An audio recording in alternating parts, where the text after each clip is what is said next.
الذين يبلغون رسالات الله ويخشونه ولا يخشون أحدا إلا الله وكفى بالله حسيبا صلى الله عليه وسلم. اللهم صل على محمد وآل محمد. جہاں جہاں بھی یہ بات پہنچ رہی ہے ان تمام عاشقان رسول اور عاشقان آل رسول کی خدمت میں چند کلمات جو ہے پیش کر ہم بھی عملی لبیک یا رسول اللہ کا نعرہ لگاتے ہیں. یہ ایسا نعرہ ہے جو آدم سے لے کر قیامت تک ہر منصف مزاج اور انسان جو ہے اگر وہ نہیں لگا سکتا اس نعرے کو تو کامیابی تک رسائی نہیں ہو سکتی. اس دین کی جو خصوصیت ہے دین اسلام کی، اس میں سے سب سے اہم یہ ہے کہ یہ دین نہ کسی شخص کی طرف منسوب ہے نہ کسی علاقے کی طرف منسوب ہے، بلکہ یہ الہ خدا کی طرف منسوب ہے. سب سے بڑی چیز اس دین الہی کی یہ ہے. اس کے بعد اس آیت کریمہ میں اگر دیکھیں غور کریں تو ارشاد رب العزت ہو رہا ہے وہ لوگ، مراد جو ہے اس سے انبیاء کرام ہیں جو پیغامات الہی میسج الہی کو پہنچاتے ہیں اور کسی سے بھی خوف و ڈر انہیں نہیں ہوتا اور محاسبے کے لیے خدا کافی ہے. اس مشن انسانیت، کاروان انسانیت کو معراج پر لے جانے کے لیے ختمی مرتبہ آئے ہیں، بھیجے گئے ہیں. آپ دیکھیں انہوں نے کتنی مشقتیں، کتنی جو ہے پریشانیاں اٹھائی ہیں، لیکن اپنی امت کے لیے، ستانے والوں کے لیے بد دعا نہیں کی. وہ رسول جو اپنے ستانے والوں کے لیے بد دعا نہیں کر سکتا، ان پر تلوار کیسے اٹھا سکتا؟ یہی وجہ ہے کہ جتنی اب ایک اعتراض اس مرتد نے یہ کیا ہے کہ ایک لوٹ اور مار کا مذہب ہے اسلام، تو بڑی ذمہ داری سے یہ بات کہنی پڑ رہی ہے کہ جس کے آغوش میں یہ بیٹھا ہوا ہے وہ بت پرست جب مکے میں تھے، جب پیغمبر اکرم نے پرچم اسلام کو بلند کیا، انہوں نے ساحر تو کہا لیکن کاذب و خائن کبھی نہیں کہا. جس بت پرست کے آغوش میں بیٹھا ہوا ہے، ان کے بڑے آبا و اجداد نے بھی اس رسول اکرم کو امین و صادق کے علاوہ کچھ نہیں کہا. تو اس کا مطلب یہ ہے، اور جب آپ نے مکے سے ہجرت کی، مکے میں بت پرستی تھی، وہ امانات بھی رسول اکرم نے مولا کائنات کی سپرد کی، وہ امانات بھی واپس ہوئی. تمام چیزیں جو ہے ارباب تاریخ میں لکھا ہے اور بالکل ثبت ہے. تو لہذا یہ لوٹ مار والی بات کسی بھی جھوٹی سے جھوٹی تاریخ میں، کتاب میں یہ نہیں لکھا سکتا کہ پیغمبر اکرم نے ایسا کیا. دوسرا اعتراض اس نے یہ کیا کہ پیغمبر اکرم کے دور سلطنت میں جو بھی غیر مذہب والے تھے ان سے ٹیکس لیتے تھے.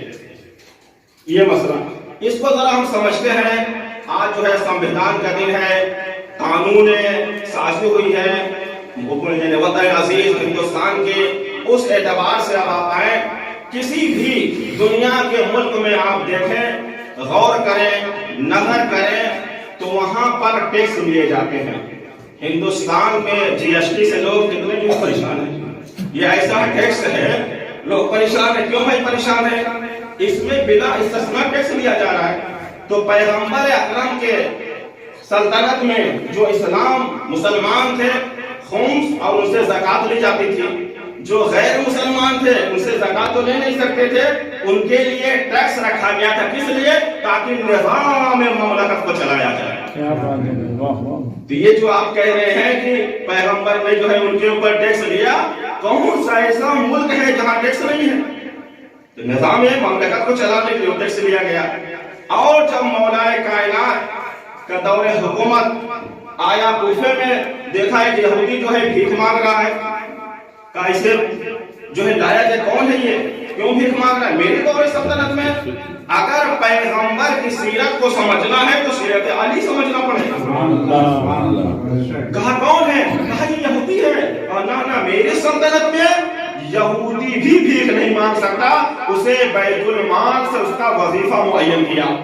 تو پتہ یہ چلا یہ مذہب، یہ دین جو ہے کیونکہ خدا کا دین ہے تو اس کی طرف جو ہے اگر انسان آئے، سمجھے، دیکھے تو یہ عقل اور فطرت سے ہم آہنگ کا نام اسلام ہے۔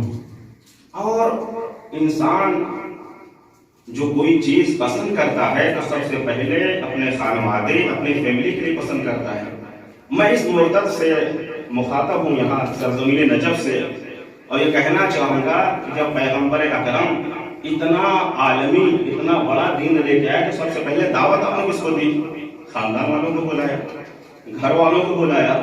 اگر آپ جس مذہب کا اختیار کرنا چاہتے ہیں وہ آپ کی نظر میں اچھا ہے تو سب سے پہلے جو ہے اپنی بیوی کو جمع کرتے، بھائیوں کو جمع کرتے، بیٹے کو جمع کرتے، اس کے بعد کہتے یہ میری سمجھ میں ہے، یہ اچھا دن آ رہا ہے، آپ آ رہے ہیں اور آپ کی بات میں دعوت ہے، اور میں سلام کرتا ہوں اس مرتد کے خانوادے پر کہ ان کی بیوی اور ان کے بچے، ان کے بھائیوں نے براءت کا اعلان کر دیا ہے۔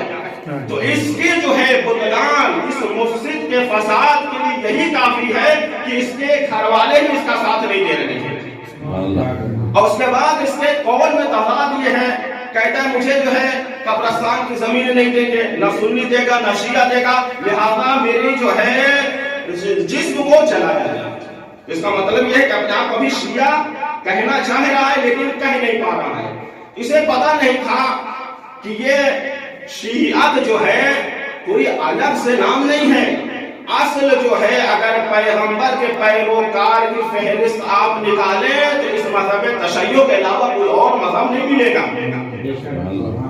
کوئی جدا نہ کرے، کیونکہ پیغمبر کی جو رسالت، عالمی رسالت، مولا کائنات رسالت الہیہ کبریٰ ہے۔ پیغمبر جو رسالت لے کر آئے تھے سب سے بڑی جو رسالت، یہی وجہ ہے جو پیغمبر نے خطاب کی السلام علیکہ یا اہل بیت النبوہ و معدن الرسالہ و مختلف الملائکہ، پیغمبر نے اہل بیت نبی نہیں کہا، اہل بیت رسالت کہا ہے۔ تو یہ اہل بیت جو ہے رسالت الہیہ ہے۔ اگر ہم پیغمبر کی رسالت کو انکار کر دیا، دستور اسلام قرآن کو انکار کر دیا تو ہمارے پاس کچھ نہیں بچتا۔ تو یہ جو اعتراض بے بنیاد اعتراض ہے اور دامن وقت میں بھی گنجائش نہیں ہے، ہماری ذمہ داری کیا ہے؟ ہمیں اس کی طرف غور کرنا چاہیے۔ اب وہ دور نہیں ہے کہ جب روایات اور آیات قرآن مجید جمع نہیں تھا، پھر بعد میں جمع ہوا۔ جو اعتراض اور شبہ ہے، امامیہ کا عقیدہ ہے دور پیغمبر میں یہ جمع ہو گیا تھا، کوئی ایسا مسئلہ نہیں ہے، لیکن روایات جو ہے منع کیا گیا۔ اب جو ہے تو وہاں پر قرآن مجید کو حفظ کرنے کے لیے بہت زیادہ روایات کو یاد کرنا عبادت ہے۔ اب جو ہے یہ ٹیکنالوجی کا دور ہے، اس موبائل میں کتنی جو ہے کتابیں موجود ہیں تمام۔ اب جو ہے خطرہ نہیں ہے کہ کچھ روایات جو ہے ضائع ہو جائیں گی، جو ضائع ہو چکی وہ ہو چکی۔ اب جو ہے ہمارا وظیفہ کیا ہے؟ کہ طالب علم، ادنا طالب علم، وظیفہ ہمارا کیا ہے؟ وظیفہ ہمارا یہ ہے کہ تفقہ اور تثبت کرنا، ان ادلہ میں، ان قرآن و سنت میں تفقہ اور تأمل کر کے دشمن کو جواب دینا ہے۔ یہ نہیں کہ فقط ہم رٹ لگا لیں، اتنے کلمات ہم نے یاد کیے ہیں، اتنی روایات یاد کی ہے۔ اب جو دور ہے تفقہ، کیوں؟ اس کے لیے متفق علیہ روایات ارشاد ہو رہا ہے پیغمبر اکرم کی طرف، امام جعفر صادق علیہ السلام نے منسوب کیا ہے، اور مسلمانوں کی کتابوں میں یہ روایت موجود ہے۔ ارشاد ہوتا ہے ان الاسلام بدأ غریبا وسیعود غریبا کما بدأ فطوبى للغرباء۔ دیکھیں اسلام کی ابتدا غربت یعنی اجنبیت سے ہوئی تھی، ماننے والے کم تھے، مکے بہت کم افراد تھے۔ پھر یہ اسلام اسی طرف پلٹ جائے گا کہ ماننے والے کم ہوں گے، لیکن خوش بختی کس کے لیے ہے؟ ان غربا کے لیے، ان کم لوگ کے لیے جو اس سے وابستہ ہیں۔ ہم یہ نہ دیکھیں کہ اسلام بڑی تیزی سے پھیل رہا ہے، اگر اسلام جو ہے، جو اس کی ثقافت ہے، اگر یہ اپنی جو ہے جان سے، روح سے خالی ہو، یہی اسلام تو سبب بنا ہے کہ وسیم جیسے مرتد پیدا ہوئے ہیں۔ یہی اسلام سبب بنا ہے۔ اگر یہ اسلام ولایت کے دائرے میں آگے بڑھتا تو آج جو ہے ایسے مرتد نہ پیدا ہوں گے۔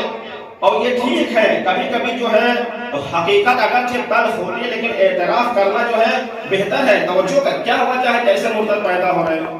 کیونکہ جناب آدم سے لے کر قیامت تک دو طاقتیں آپس میں ٹکراتے رہیں گی، قوت ربانیہ و قوت شیطانیہ۔ تو قوت شیطانیہ کا بھی کام جاری رہے گا، قوت ربانیہ کا بھی کام جاری رہے گا۔ اب قوت شیطانیہ جو اس کے مقابلے میں شیطنت کرتی رہے گی، اگر پہلے ہی گستاخ پر اس کو نکیل دے دی جاتی تو آج یہ سلسلہ ہمارے یہاں سے اسلام کا کلمہ پڑھنے والا کوئی مرتد نہ بنتا۔ تاریخ شواہد ہے، کیا کہا تھا؟ ان الرجل لیہجر، یہ ایسا نعرہ بلند کیا تھا کہ پیغمبر معاذ اللہ ہذیان بک رہے ہیں، یہ کسی بت پرست نے نعرہ نہیں بلند کیا تھا، پیغمبر کا کلمہ پڑھ رہے۔ آج یہی کلمہ کو جو کلمہ کل تک پڑھتا تھا، اس نے یہی نعرہ دہرایا ہے، جو نہ ہندوؤں نے کبھی کہا تھا، نہ کرسچن نے کہا تھا، نہ یہودی نے کہا تھا۔ اب ہمارا وظیفہ کیا ہے؟ اسلام پھر اپنے یہ کم ماننے والوں کی طرف بڑھے گا۔ وظیفہ ہمارا کیا ہے؟ کیسے ہم دفاع کریں گے؟ دفاع بڑا اچھا جملہ ہے، کسی کا الفقہاء تحت ظل اللہ والفتنہ تخرج وفتنہ منہ خرجت وتعود الیہ۔ فقہاء ہے، فتنہ فساد کا شبہہ بھی انہی کی طرف لایا جاتا ہے، اس کو جب یہ دفاع کر دیتے ہیں خارج ہو جاتا ہے، پھر انہی کی طرف پلٹتا رہے گا۔